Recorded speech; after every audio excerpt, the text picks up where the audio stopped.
Welcome guys, and today I'm going to show you the best settings for the Europa Universalis 5. So these are the settings for the FPS and performance. If you are having some issues with the lag spikes and etc., you may try this. So for the renderer, I selected DX12. You can select Vulkan, so test one of these, which one works best for you. For the display mode, I use full screen, so these are just your own preference. For the VSync, make sure to turn it off. And right here for the maximum FPS, you can turn it off or select 240.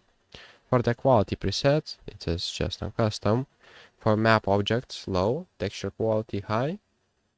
And you can pause the video, so I will not talk a lot right here. You can pause the video if you want to copy my settings, and that's pretty much it, guys.